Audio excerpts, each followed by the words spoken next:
ஏன்னா இங்கே தான் இன்னும் சாதி ஒழிப்புங்கிறது ரொம்ப அதிகமாக இருக்கு. உங்கள் சாதி ஒழிப்புன்னே ஒன்று இல்லைங்க.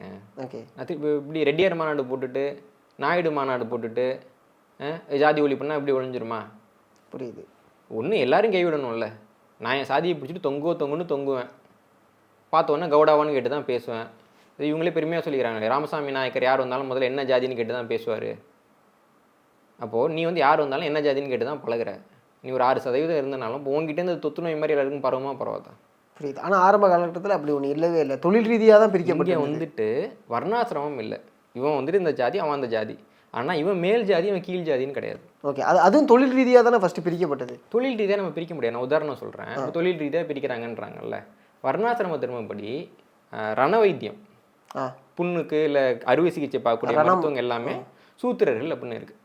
அதான் ரண வைத்தியம் பார்க்குற எல்லாருமே சூத்திரர்கள். எல்லாருமே சூத்திரர்கள். மனு தர்மப்படி இதான் அசைவமே சாப்பிட மாட்டில்ல. எப்படி நீ வந்து ஒரு மனுஷனோட கையை அறுத்து வைத்தியம் பார்ப்ப? அவன் ரத்தத்தை எப்படி நீ நேரில் பார்ப்ப?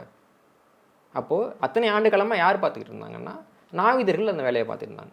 ஏன்னா அவங்க இயல்பாகவே வந்துட்டு அறுக்கிறப்போ அவங்க கத்தி கூட பழக்கம் இருக்கிறவங்க, அவங்க வந்துட்டு தோலை தொட்டு பார்க்கக்கூடியவங்க, புண்ணு ரத்தம் அதெல்லாம் அவங்களுக்கு பழகி இருக்கும் இல்லைங்களா. அவங்க வந்துட்டு அறுவை சிகிச்சையும் பார்த்துருக்காங்க. அது இல்லாமல் அவங்க வேதமும் படிச்சிருக்காங்க. ஓகே, அதுக்கான எல்லாமே இருக்குது. அப்போது வர்ணாசிரமம் அப்படி தானே வேலைன்னு சொல்கிறேன். அப்போது இப்போ டாக்டர் படிப்பில் அவங்களுக்கு முன்னுரிமை கூட. புரியுது. ஏன் இன்னொரு வர்ணத்தோட வேலையை நீ எப்படி பார்க்குற? அப்போ இங்கே இருக்கிறது வந்துட்டு என்னென்னா, ஒரு வர்ணத்தினுடைய வேலை அது உயர்வாய்வாயிடுச்சுன்னா அது என் வேலையாகிடும். இப்போ என்ன பண்ணோன்னா வேலை நிரந்தரம் கிடையாது. எந்தெந்த வேலையெல்லாம் உயர்வை நோக்கி போதோ அந்த வேலையெல்லாம் திருடிப்பாங்க.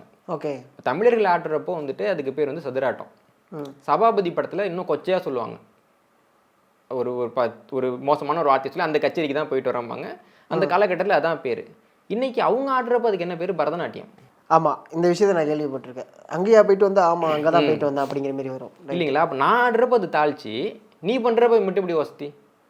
நான் வந்து தேவாரம் திருவாசகம் தமிழ் பன்னிசை பாடிக்கிட்டு இருந்தேன். இசை தமிழ்னு ஒரு பண்ணு, அதை நான் பாடிக்கிட்டு இருந்தேன். அதை வந்துட்டு நான் வந்துட்டு கோயிலுக்குள்ளே பாடக்கூடாது, மண்டபத்தோடு போயிடணும்.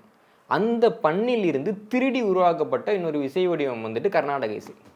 அதை வந்து நீ சாமிக்கு பக்கத்துலேயே போய் பாடிக்கலாம், நீ ஆராதனையில் பாடிக்கலான்னு என்ன கதை? புரியுதா உங்களுக்கு? என்னன்னா எது உயர்வாக இருந்தாலும் அவர்கள் திருடுவார்கள். அதை வச்சுட்டு அவன் திருடினதெல்லாம் நம்மளோடது இல்லைன்னோ இருக்கணும் நம்ம சொல்ல முடியாது. புரியுது இல்லைங்களா? அப்போ இந்த முறை முற்றிலுமாக கைவிடப்படணும்.